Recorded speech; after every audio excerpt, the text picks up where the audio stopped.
शशिवर्णं चतुर्भुजं शशिवर्णं चतुर्भुजं प्रसन्नवदनं ध्यायेत् प्रसन्नवदनं ध्यायेत् सर्वविघ्नोपशान्तये सर्वविघ्नोपशान्तये व्यासं वसिष्ठनप्तारं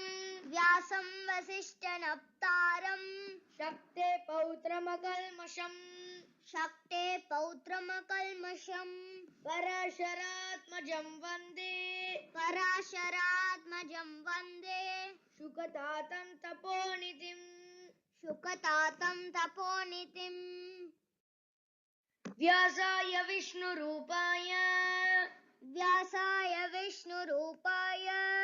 व्यासरूपाय विष्णवे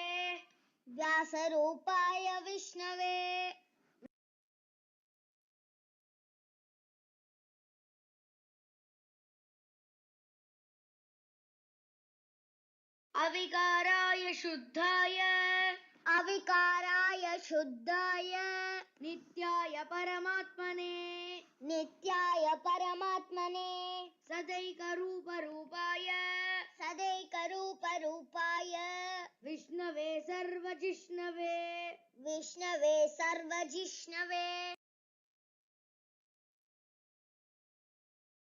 यस्य स्मरणमात्रेण जन्म संसारबन्धनात् विमुच्यते नमस्तस्मै विष्णवे प्रभविष्णवे ॐ नमो विष्णवे प्रभविष्णवे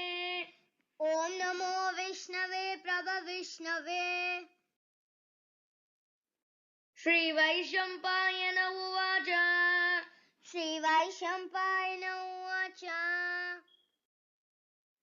श्रुत्वा धर्मानशेषेण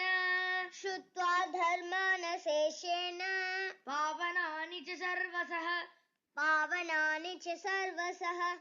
युधिष्ठिरः शान्तनवम्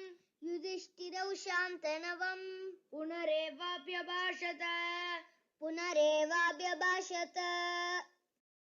युधिष्ठिर उवाच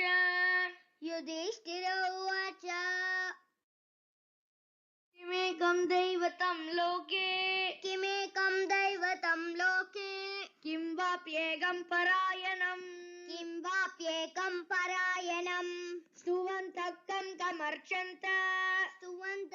कमर्चन्त प्राप्नुयुर्मानवा शुभम् को धर्मः सर्वधर्माणां भवतः परमो मतः किं जपन्मुच्यते जन्तु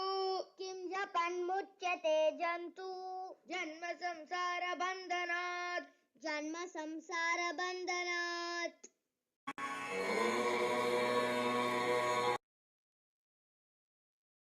शुक्लाम्बरधरं विष्णुं शशिवर्णं चतुर्भुजं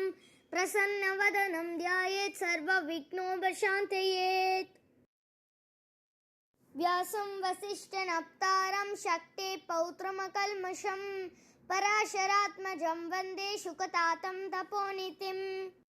व्यासाय विष्णुरूपाय व्यासरूपाय विष्णवे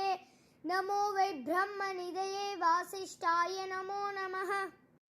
अविकाराय शुद्धाय नित्याय परमात्मने सदैकरूपरूपाय विष्णवे सर्वजिष्णवे यस्य स्मरणमात्रेण जन्म संसारबन्धनात् विमुच्यते नमस्तस्मै विष्णवे प्रभविष्णवे ॐ नमो विष्णवे प्रभविष्णवे श्रीवैशम्पायन उवाच श्रुत्वा धर्मानशेषेण पावनानि च सर्वसः युधिष्ठिरः शान्तनवं पुनरेवाभ्यभाषत युधिष्ठिर उवाच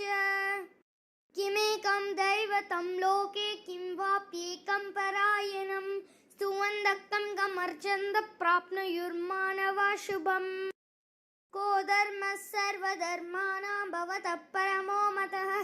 किं जपन्मुच्यते जन्तु जन्म संसारबन्धनात्।